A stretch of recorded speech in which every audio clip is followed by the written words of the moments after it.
O primeiro advento de Cristo.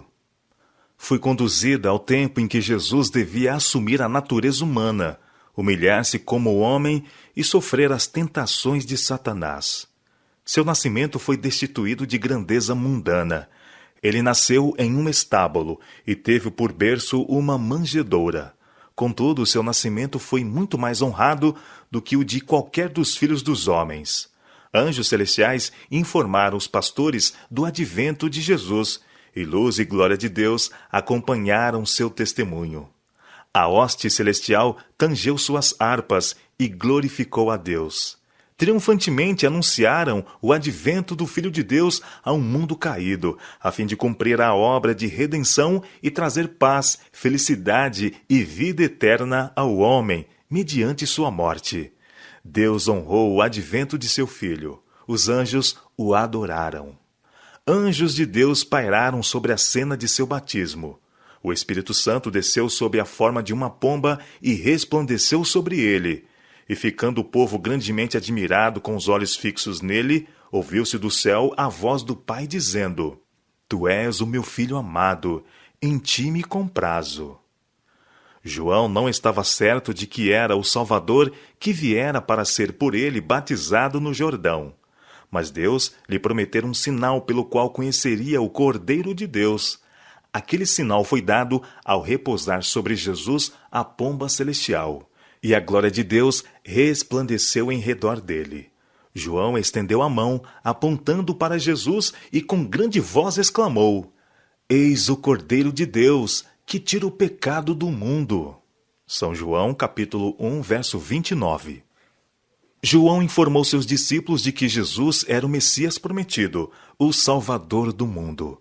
Quando sua obra estava a terminar-se, ensinou seus discípulos a olharem para Jesus e segui-lo como o grande mestre.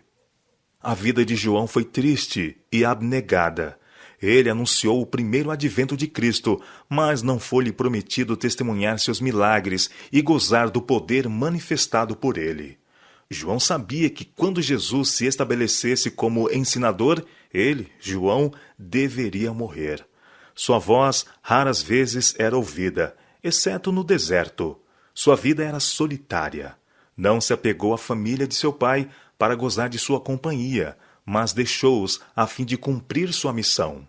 Multidões abandonavam as atarifadas cidades e aldeias e arrebanhavam-se no deserto para ouvirem as palavras do maravilhoso profeta.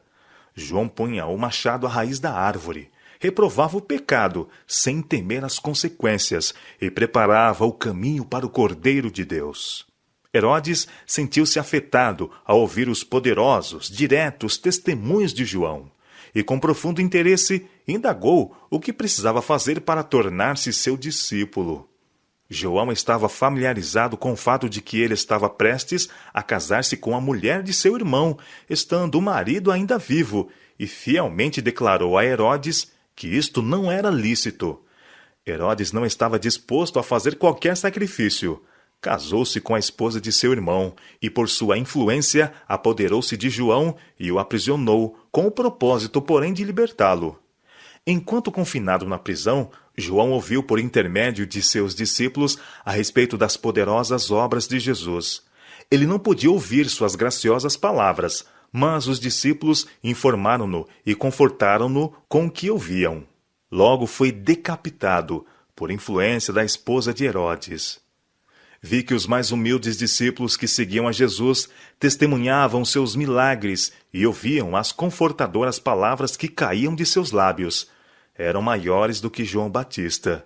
Isto é, foram mais exaltados e honrados e tiveram mais gozo na vida. João viera no espírito e virtude de Elias para proclamar o primeiro advento de Jesus.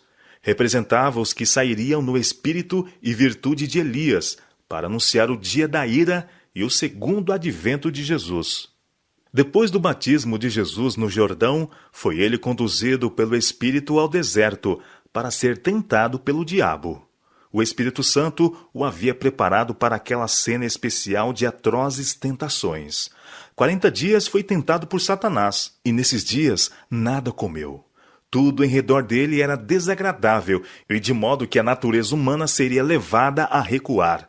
Ele estava com as feras e com o diabo, em um lugar desolado e solitário. O Filho de Deus estava pálido e emaciado pelo jejum e sofrimento. Seu caminho, porém, estava traçado, e ele deveria cumprir a obra que viera a fazer. Satanás tirou vantagens dos sofrimentos do Filho de Deus e preparou-se para assediá-lo com múltiplas tentações, esperando obter vitória sobre ele, porque se humilhara como um homem. Satanás chegou-se com esta tentação: se és filho de Deus, manda que estas pedras se transformem em pães. Ele tentou Jesus a condescender em dar-lhe prova de ser ele o Messias, exercendo o seu poder divino. Jesus brandamente lhe respondeu: está escrito, não só de pão viverá o homem, mas de toda palavra que procede da boca de Deus.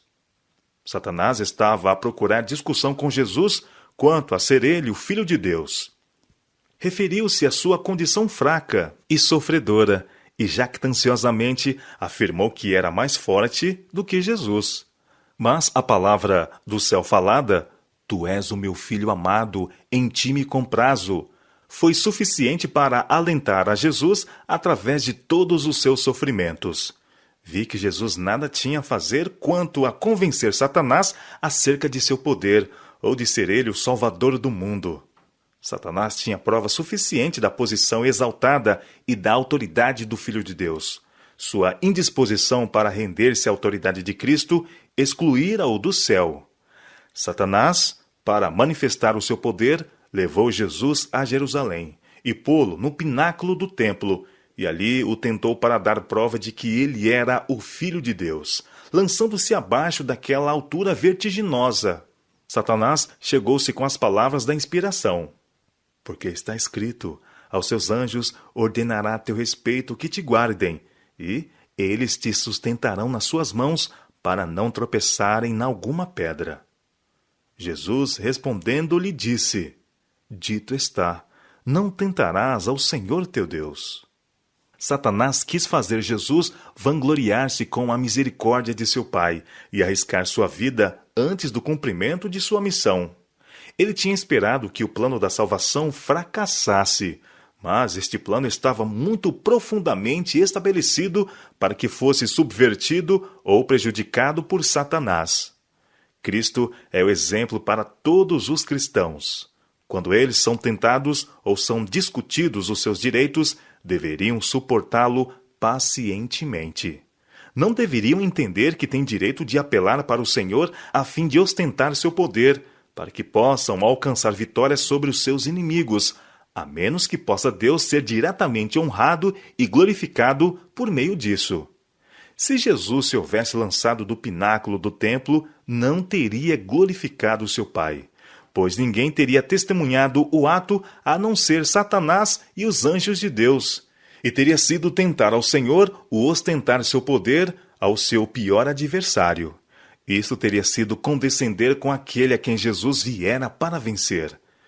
E o diabo levou-o a um alto monte, mostrou-lhe num momento todos os reinos do mundo. Disse-lhe o diabo: dar-te-ei toda esta autoridade e a glória destes reinos, porque ela me foi entregue, e a dou a quem eu quiser. Portanto, se prostrado me adorares, toda será tua. Mas Jesus lhe respondeu: vai-te, Satanás, está escrito, ao Senhor teu Deus adorarás, e só a ele darás culto. Satanás apresentou diante de Jesus os reinos do mundo sob o mais atraente aspecto.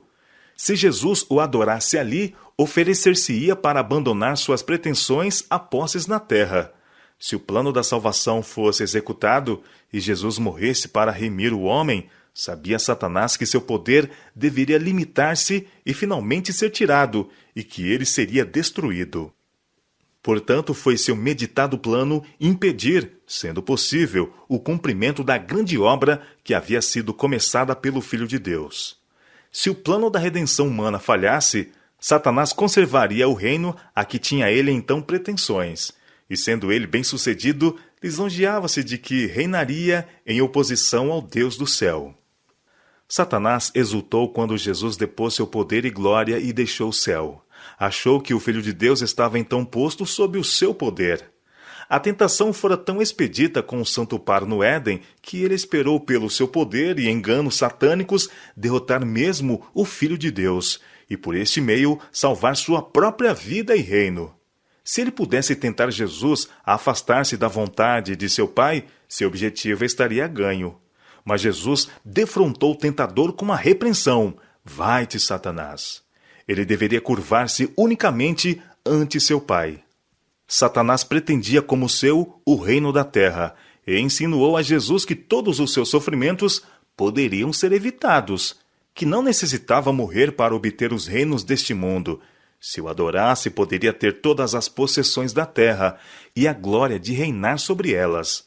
Jesus, porém, permaneceu firme. Sabia que deveria vir o tempo em que ele, pela sua própria vida, resgataria de Satanás o reino e que, depois de algum tempo, tudo no céu e na terra se lhe submeteria. Preferiu sua vida de sofrimento e sua terrível morte como caminho indicado pelo Pai, a fim de que pudesse tornar-se o legítimo herdeiro dos reinos da terra e tê-los entregue em suas mãos como uma posse eterna. Satanás também será entregue em suas mãos para ser destruído pela morte, para nunca mais molestar a Jesus ou aos santos na glória.